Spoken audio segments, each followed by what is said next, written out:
हरियाणा मुख्यमंत्री श्री नायब सिंह सैनी कुरुक्षेत्र में देवी अहिल्याबाई होलकर की 300वीं राज्य स्तरीय जयंती के कार्यक्रम में जनता को संबोधित करते हुए हरियाणा भारत माता की, भारत माता की, मातेश्वरी देवी अहिल्याबाई की, मातेश्वरी देवी अहिल्याबाई होलकर जी, मातेश्वरी अहिल्याबाई होलकर जी।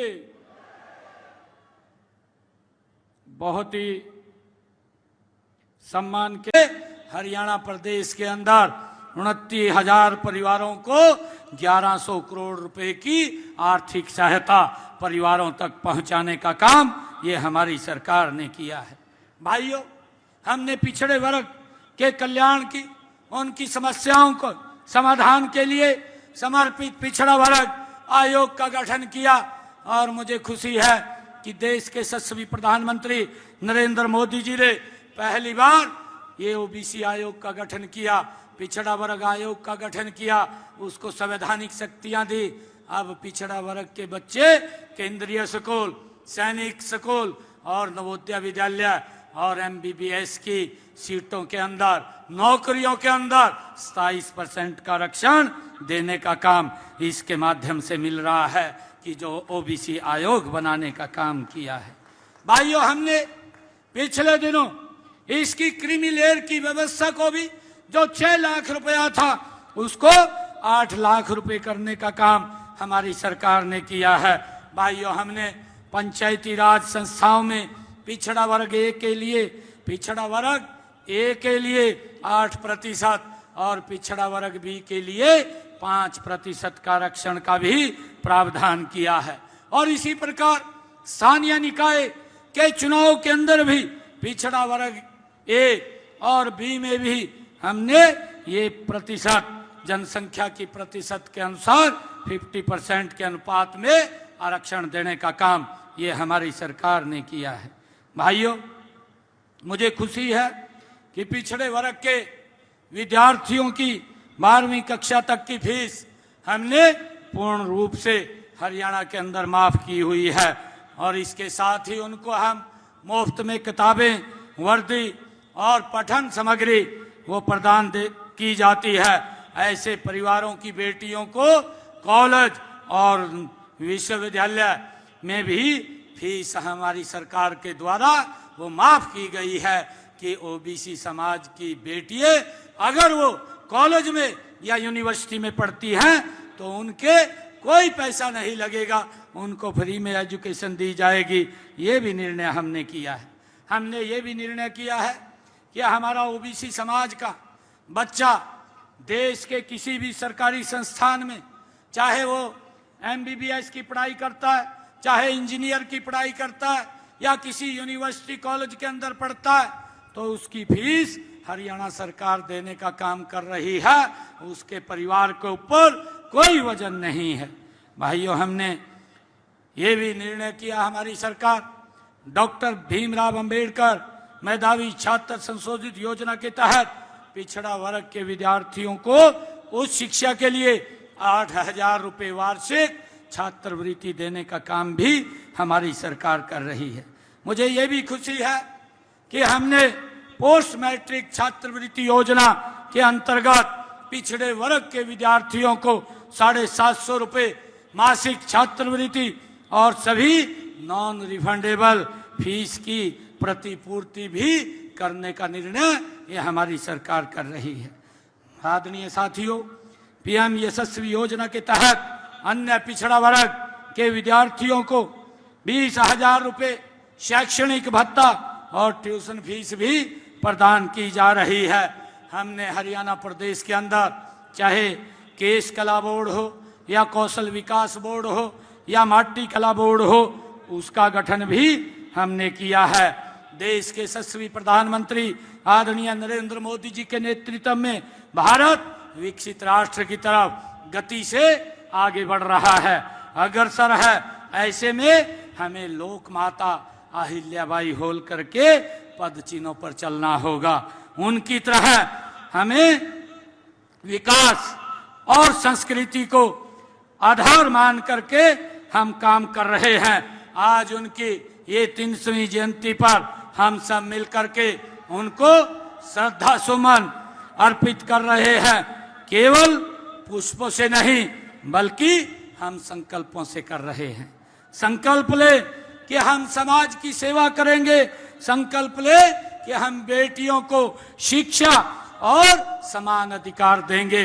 ये हम आज मिलकर के इसको आगे बढ़ाने की जरूरत है।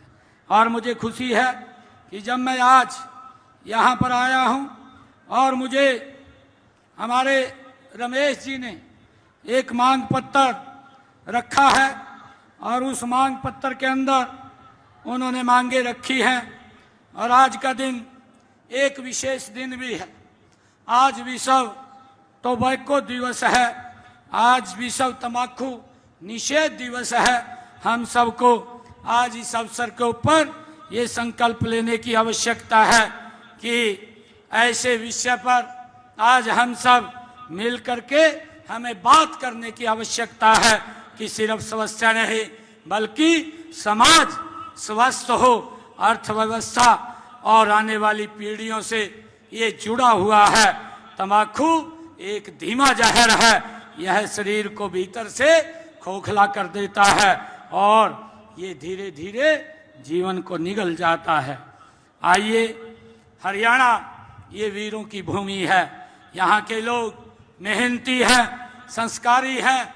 अब समय है कि हम इस लड़ाई को एकजुट होकर के, आज माता अहिल्याबाई होलकर जी ने जो हमें एक उन्होंने मार्ग दिया है, उस मार्ग के ऊपर आगे बढ़ते हुए एकजुट होकर के इस नशे के खिलाफ हम लड़ाई लड़ें। तंबाकू के खिलाफ अपने स्वास्थ्य और समाज के लिए हम मिलकर के तंबाकू नहीं, स्वास्थ्य, सेवा और संस्कार, ये हमारा चुनाव होना चाहिए। हमारे रमेश जी ने जो मांग पत्र रखा है, उस मांग पत्र के अंदर जो मांगे उन्होंने रखी हैं, मैं उस मांग पत्र की मांगे जितनी भी रखी है, मैं ये विश्वास आज आप लोगों को दिलाता हूँ, क्योंकि मैंने अभी इस बात को पूछा था कि जो आपने एक बड़ी मांग ऐसी समाज के अंदर ले जाने की कही है, वो माननीय कोर्ट के अंदर अभी विचाराधीन है। उसकी पूरी पैरवाई हम करेंगे और करके जो भी निर्णय उसके अंदर होगा, आप लोगों को उसका पूरा हक मिले, उसके ऊपर हमारी सरकार काम करेगी। और एक बात और कही है कि माता अहिल्याबाई होलकर जी के जीवन को एक यहाँ पर उनकी प्रदर्शनी हो, उनका जीवन के ऊपर एक बताने के लिए, और वहाँ लाइब्रेरी एक बने, उसके लिए हम हरियाणा प्रदेश के अंदर जगह देख रहे हैं। कहीं पर भी मांग पत्र था, वो दिया नहीं, सुना, ये नहीं, ये नहीं। हमारे नवीन जिंदल जी, हमारे सांसद महोदय आए हैं, जोरदार ताड़ियों से। अरे वो मांग पत्र देना, मांग पत्र।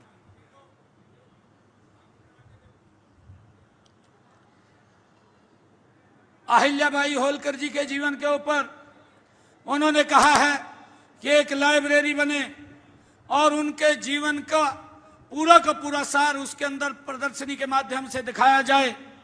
मैं आज ये भी एक घोषणा करता हूं, क्योंकि आदरणीय मनोहर लाल जी ने इस बात के बारे में कहा था, हम जगह देख रहे हैं। मैं आज आपको विश्वास दिलाता हूं कि शीघ्र ही कहीं पर हम लगभग 2 एकड़ जमीन उनके पूरे जीवन को चित्रित करने के लिए, उसको प्रदर्शित करने के लिए हम 2 एकड़ जमीन वो देने का काम करेंगे। अहिल्याबाई होलकर जी जो एक और मांग रखी गई थी कि उनके नाम पर कहीं पर एक द्वार बने।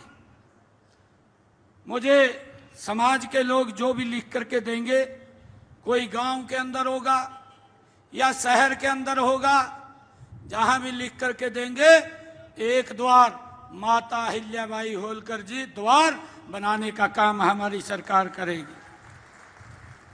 मैं आज यहां आया हूं, मैं आज हरियाणा पाल गडरिया समाज धर्मशाला कुरुक्षेत्र को अपने ऐच्छिक कोटे से 31 लाख रुपए देने की मैं घोषणा करता हूं। आप सब इतनी भारी संख्या में आए हैं, मैं आप सबका दिल से बहुत बहुत धन्यवाद करता हूं और आप लोगों से एक अपील भी करता हूं कि हम सब मिलकर के माता अहिल्याबाई होलकर जी के जीवन को अपने जीवन में उतारने का काम करें और उन्होंने जो हमें शिक्षा दी है, उन्होंने जो हमें मार्ग दिखाया है, उस मार्ग के ऊपर हम एकजुट होकर के आगे बढ़ें। हम अपनी सांस्कृतिक विरासत को गर्व से आगे बढ़ाएंगे, ये संकल्प लेकर के जाएंगे और ये संकल्प ले कि हम मिलकर के भारत को आत्मनिर्भर बनाएंगे, समृद्ध और सशक्त बनाएंगे। मैं इन्हीं शब्दों के साथ मैं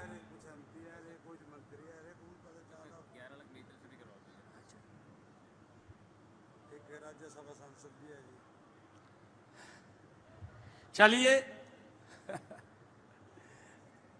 मैं ही घोषणा कर देता हूं। हमारे नवीन जिंदल जी कह रहे हैं, एक मिनट, नवीन जिंदल जी बोल रहे हैं कि 11 लाख रुपया मेरी तरफ से, और हमारे महिपाल डांडा जी बैठे हैं, महिपाल डांडा जी की तरफ से भी मैं बोल रहा हूं 11 लाख रुपए वो भी दे देंगे। हमारे रणवीर गंगवा जी भी बैठे हैं, वो भी 11 लाख रुपए दे करके जाएंगे। हमारे कृष्ण लाल पुआर जी बैठे हैं, वो भी 11 लाख रुपए दे करके जाएंगे। हमारे श्याम सिंह राणा जी बैठे हैं, वो भी 11 लाख रुपए दे करके जाएंगे। और हमारे रामचंद्र जांगड़ा जी वो भी हैं, वो भी 11 लाख रुपए राज्यसभा के सांसद हैं, दे करके जाएंगे। मित्रों, आज हमें संकल्प लेने की आवश्यकता है कि हम सब मिलकर के भारत को, जो नरेंद्र मोदी जी का सपना है, जो नरेंद्र मोदी जी ने सपना देखा है कि भारत को आत्मनिर्भर, भारत को विकसित राष्ट्र 2047 तक बनाना है, और ये प्रेरणा माता अहिल्याबाई होलकर जी के जीवन से आदरणीय नरेंद्र मोदी जी ने ली है। हम मिलकर के भारत को समृद्ध और सशक्त बनाने का काम करेंगे। इन्हीं शब्दों के साथ मैं मातेश्वरी अहिल्याबाई होलकर जी को सत सत नमन करता हूं और उनकी 300वीं जयंती पर आप सभी को पुनः बधाई और शुभकामनाएं देता हूं। इन्हीं शब्दों के साथ जय हिंद, जय भारत, जय भारत माँ, भारत माता के, भारत माता के, माता अहिल्याबाई होलकर, माता अहिल्याबाई होलकर।